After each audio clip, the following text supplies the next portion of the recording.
Hello everyone, my name is Tomco, and today I'm showing you how to make the multi-floor elevator.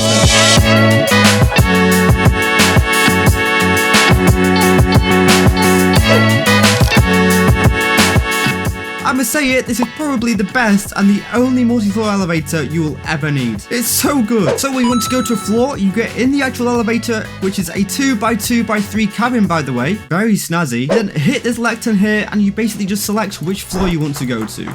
You can have a maximum of 15 floors, so I'm gonna go all the way to 14 because I'm quirky like that.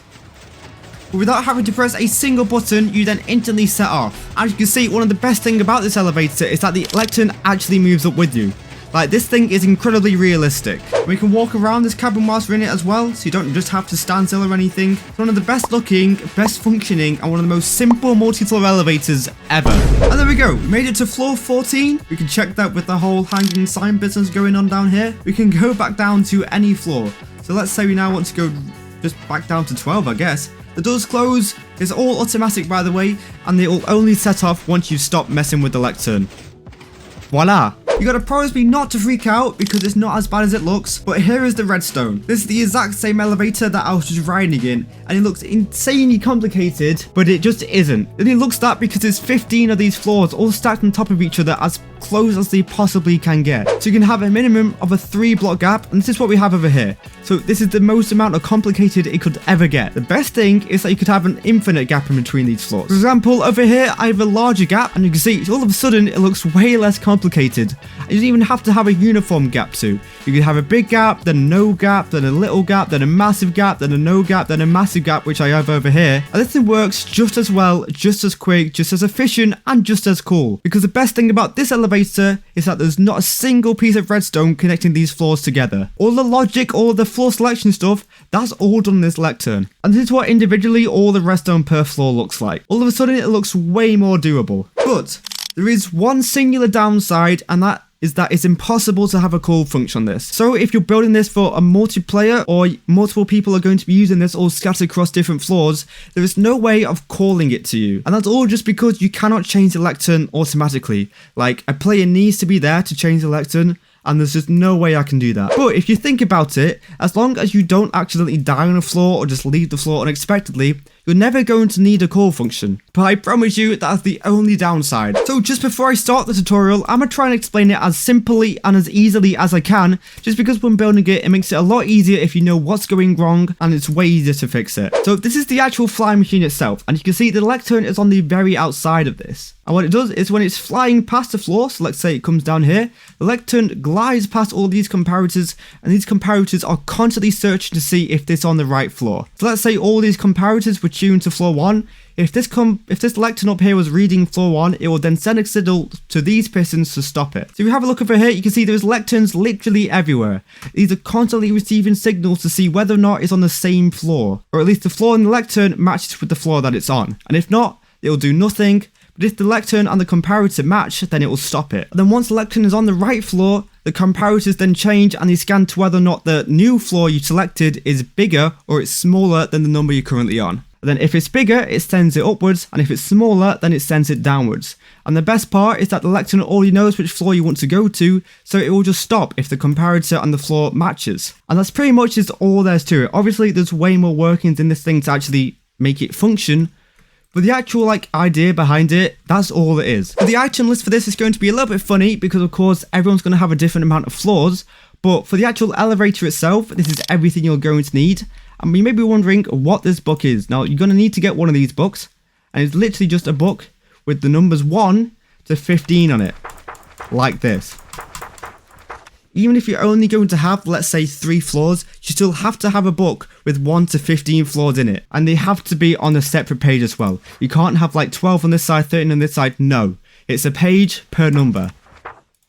So in the end, it should have 30 pages. And then per floor, you also need all of this redstone. And once again, this is the exact same book as before. And by the way, you can easily duplicate these books simply just by putting this and this together, and then you get 2 of the same books. So you don't have to make each of these out per floor, because that would be so much effort. Okay, so per floor, you're going to need a 6 box wide, by 12 blocks long area, and then you're also going to need 9 blocks of height as well. So it looks something like this, and then these diamond blocks over here, this represents directly underneath the doors of your elevator. So those diamond blocks over there, they represent these diamond blocks over here. So just use this as a scale so you can plan out exactly where you want your elevator to go. Then these iron blocks are 3 to the left. Hello, this is Tomco from the future, and it's just to say you actually want to shift this over 1 block to the left. So instead of being 1, 2, 3, it's actually 1, 2, 3, 4, and then 3 blocks up. But in between these different floors, you don't just have to dig out this giant area for the fly machine, because the fly machine doesn't take up this much space. You only have to dig out this much area for the fly machine, which is only 6 blocks wide and 8 blocks long. So this much area per floor,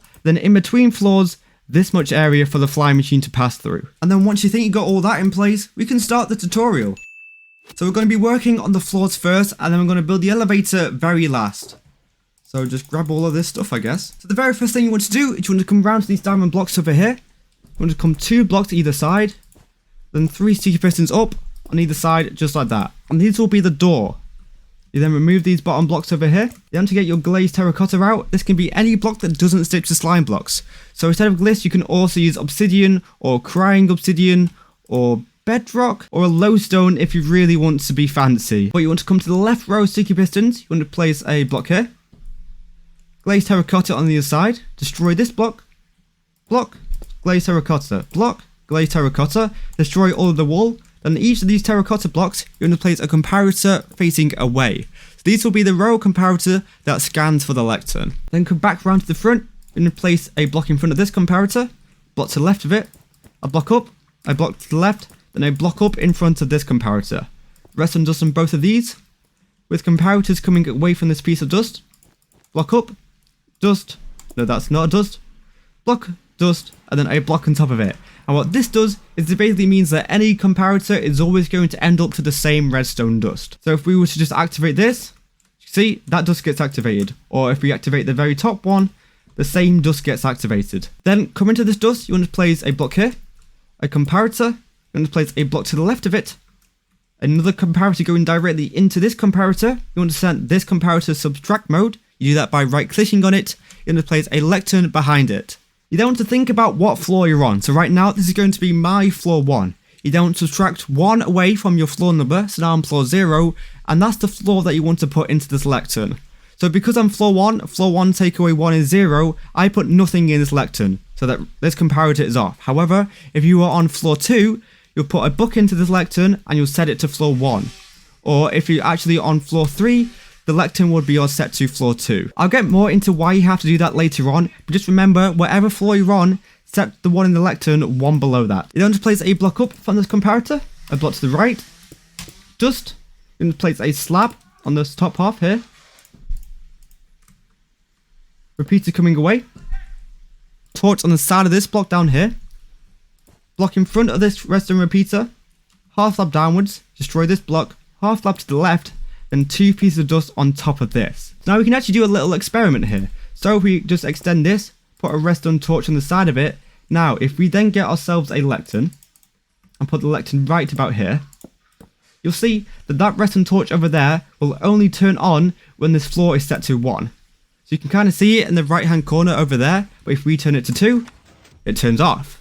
If we turn it to 3, it stays off. It will only turn on if it's set to 1. You can then destroy that lectern, and that is essentially how the thing knows if it's on the right floor or not. You then go ahead and remove all of this stuff too. Then want to come back round to here, you want to place a target block to the left of this redstone dust, redstone torch, a block, a comparator going into that redstone torch, block behind the comparator, block on top of the comparator with dust along it just like this.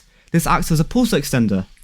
And the reason why we have a pulse extender is because in between the elevator from moving to here to that one, there is a gap. So this pulse extender makes up for the gap, as it just means that it's a constant pulse and it doesn't flash because we don't want it to flash. You then place another redstone torch on the top of this. You want to get yourself your glazed terracotta. You want to place it here with a redstone repeater coming away with a block with dust in front of it.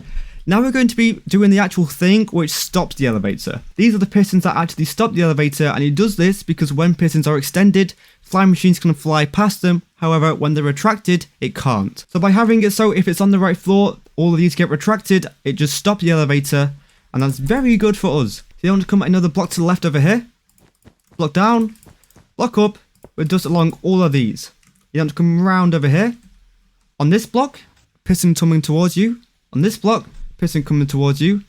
Repeater, repeater, with 2 pistons facing upwards, so it looks like that. Now we can go back to this trying out thingy over here. Just place your lectern back, and all these pistons will retract when this is set to 1, but they will extend if it's not on the right floor. There we go. So now I'm going to be focusing on the thing which actually tells it whether to go up or down. And to do this, I'm going to be using a different color, just so you can see that it's a different circuit I'm working on. But you don't have to do that. You can use the same block if you want, but I do recommend you do it. It makes it a bit easier in the long run. The very first thing you want to be doing, you want to place a observer coming away from this redstone dust. Then place a block in front of it, a block down, repeater set to 4 ticks, with a block up, just like so. And so since the elevator would have stopped here, the lectern would always be here, so any change in this redstone dust caused by this comparator, this observer will detect it. So what this entire circuit will be looking out for is when these changes have stopped, because that means you finally selected your floor, and it will send an update to actually tell the fly machine to move. So come back round to here, you want to place a block there, dust, a block downwards, but you want this one to be a slab, just like so. Then actually want to get a sticky piston out, you can place it coming towards you with a piece of dust on top of it like that, with an observer facing upwards, just like so. You then want to go ahead and place in blocks looking something like this. A comparator going into this block, a comparator coming away on the other side, with dust on it, just like that. So this is also a pulse extender, so if I were to just go ahead and place a lectern back, and then put a book into it, it means that as long as we carry on changing whatever on this, that redstone line down there, that will stay powered. As you can see in the bottom right-ish, you can see that it's constantly being powered until we stop, and eventually that observer gets pulled back, like so. And then of course your fly machine would have moved off. Then actually you want to come back around to this piece of redstone dust over here, and you want to place a piston downwards with a block on top of it. Now what's really interesting about this is that this piston will only stay extended if the floor you've selected is above the floor that you're on. So we can actually experiment with this, because we're currently on 7, it's obviously just going to be extended. But if, let's say we selected floor 0, obviously you can't have that. But let's say if we did, just removed it, it then gets retracted, which means that we'll have to go downwards. So this is how we know whether to go up or down.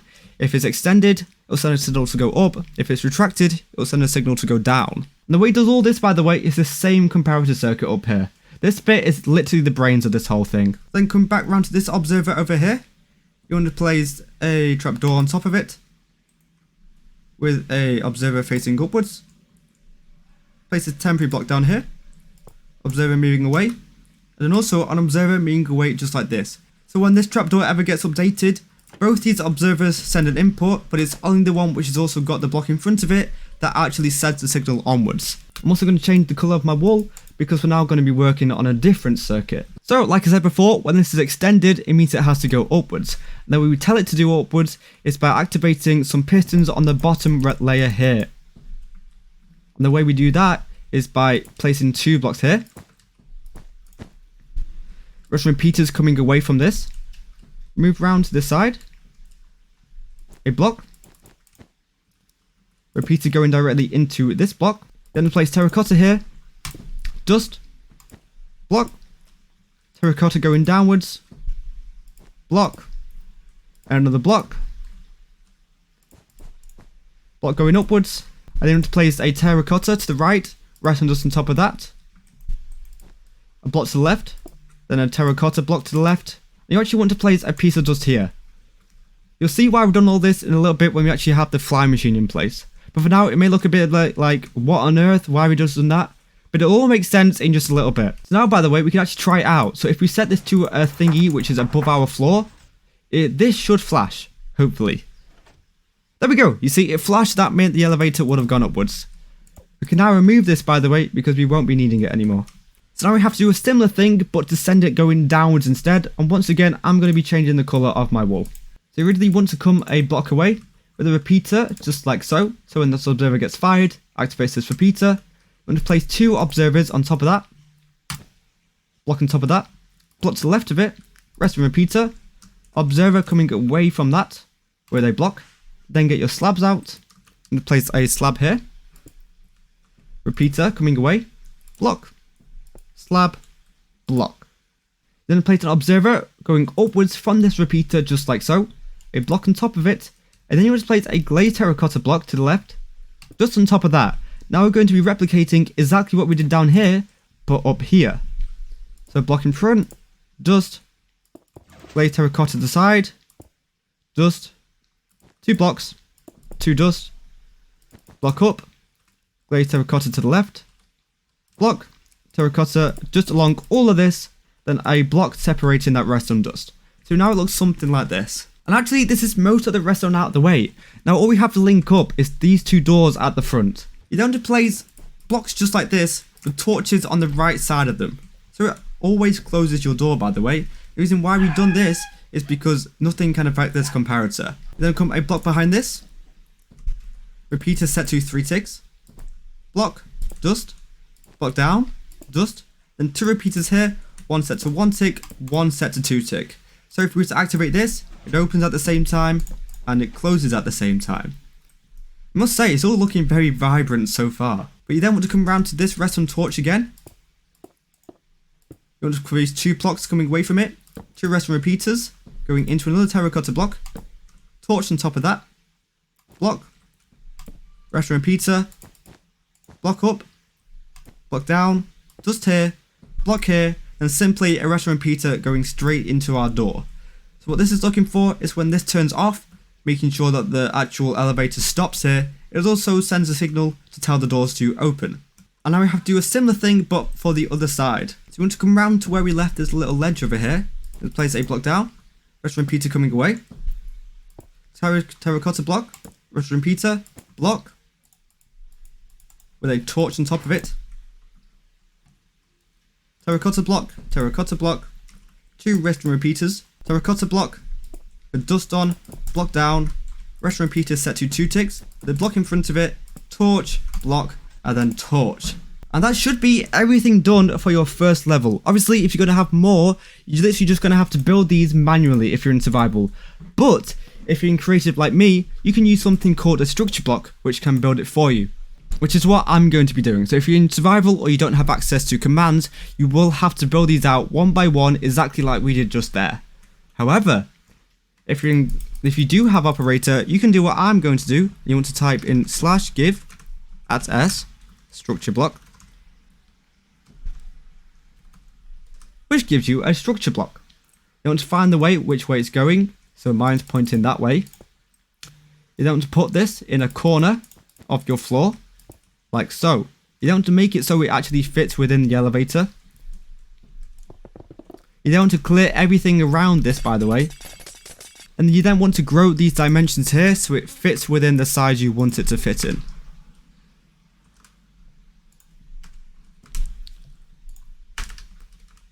You can move this around, making sure it fits. And yeah, mine fits. You can then save it. I'm just going to call it elevator. And you can save it like that. And then you can use this as long as you keep it in the same dimensions to move it or add multiple floors up or down if you wanted to. So I'm going to add another floor in here just by selecting load, then typing in elevator, and bam, we have another floor. Then you can do the same thing again.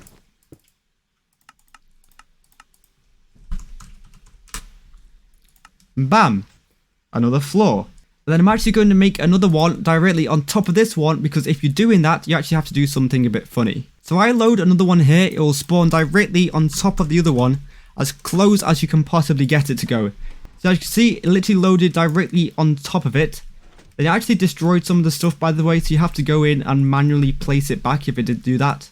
I'm trying to see if it destroyed dust anywhere else, but I don't think it did. But then what you want to do, as you can see, the actual circuit which tells the elevator to go downwards for this floor, and the same one that tells it to go upwards for this floor, have actually collided into the same bit of redstone dust over here. And you want to actually signify that by literally connecting the circuit that tells it to go down on this floor just to this one. So actually see where you used to have it before. You used to have it before, so this will be an observer directly on top of this redstone repeater.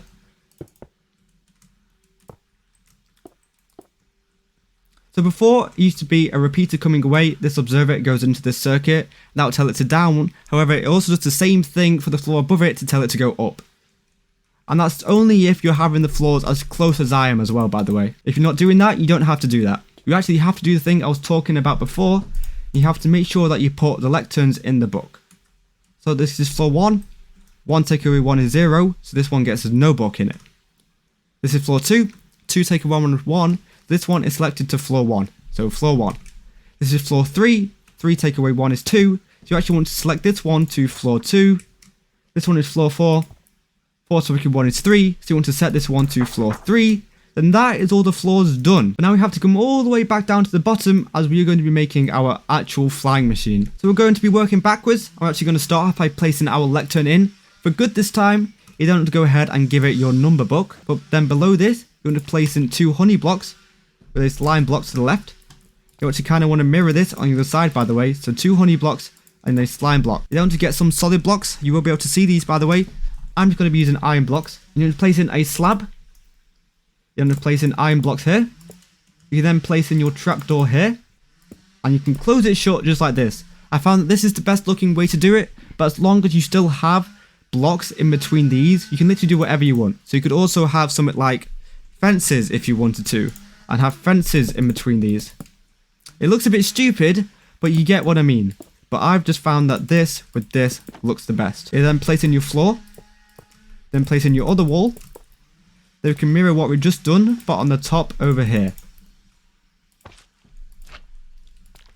Then we can go ahead and place in our ceiling, just like that. So this is the actual elevator shaft itself. We just have to make the flying machine that pushes this up and down. Come round to the bottom, by the way. You want to place a redstone block here, redstone block here, redstone block here, and redstone block here. And back round on here, you want to place a temporary block down below it. Pistons, either side of this, destroy this block. With slime blocks going here, here, and here. Then just place 3 more slime blocks on top of this. So 1, 2, and 3. Then place a piston coming away. Observer on the bottom, so it's looking upwards. You then go ahead and place in your obsidian here. The actual elevator should stop this, but it's just in case anything goes wrong, the obsidian here to catch the elevator. Carry on, you want to place an observer directly above from this piston, with a sticky piston above that. You then want to place in 1, 2, 3, 4, 5 slime blocks. Slime block to the left. Piston facing downwards. And a piston facing downwards. You then place an observer facing downwards at the top. A regular piston facing downwards. Observer facing downwards. I'm just going to destroy this for now. Observer facing downwards, and then a sticky piston facing downwards. And that is one side of the elevator done. You then just have to mirror what we just did, but on the other side. So block, 2 pistons, destroy this block. 1, 2, 3. 1, 2, 3. Regular piston, observer, obsidian, observer, sticky piston. 1, 2, 3, 4, 5. 1 to the right. Piston facing downwards. Piston facing downwards. This is going to be a bit of a squeeze. I'm just get rid of this for now. Observer facing downwards. Piston. Observer, sticky piston. And then put all of that stuff back. So now it's time to actually test this. But before we do, what I actually want you to do is place obsidian on the top of this flying machine. Then leave your world. Just leave it. Because we're going to make it a copy. Just in case anything goes wrong. And then we can fix it without it being too much of a problem. Because if you didn't make a copy and it broke, that would be a nightmare. So just make sure you make a copy, and then when we get back in, we can remove that obsidian. And then we can remove the obsidian, and now it's time to test it. So let's get in our elevator, and let's say we want to go to floor 3. The door should close, and it should set off to floor 3. Come on. Oh, it is doing it. It is going. But does it stop? Does it stop? So it passes floor 2. Nothing there. That's good. But it should stop here.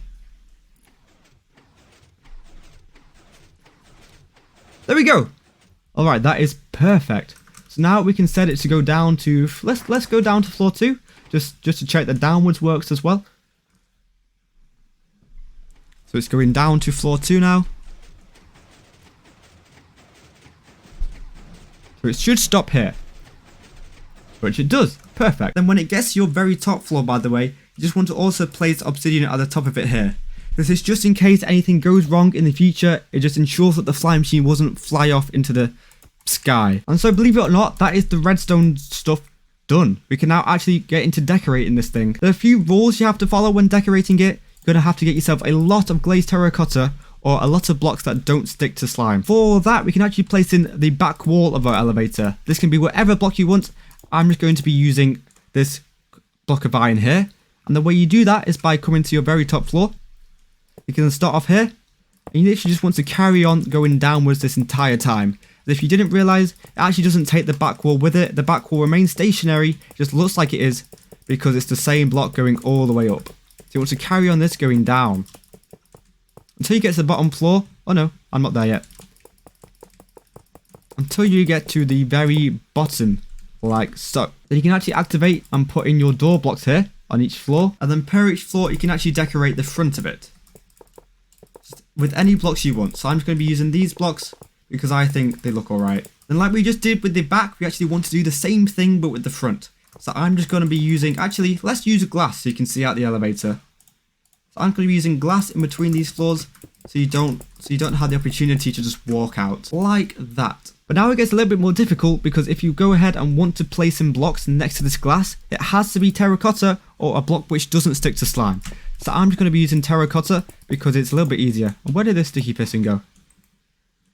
Or you can actually use shulker boxes if you're in creative, because I think they look the best. And once you got all that in place, you can actually get in the elevator to see if you've missed any essential spots. So I've missed all of these. So let's go down to floor 3 and see what we can fill in. Now, one of the ones which we will be able to see is the outside because of this wall here. So we can actually go back and fill all of that in with glazed terracotta. I've already got the ceiling in here. But you see here, where the Lectern glides past it, we can actually fill this space in with terracotta, just so you don't see it. And there we go. That is everything done. Any questions, please do let me know in the comment section, because this thing is really difficult. If you made it this far, thank you so much. But those for me, thank you so much for watching, and I'll see you all later. Have fun with your new multi-floor elevator for Minecraft Bedrock. Bye!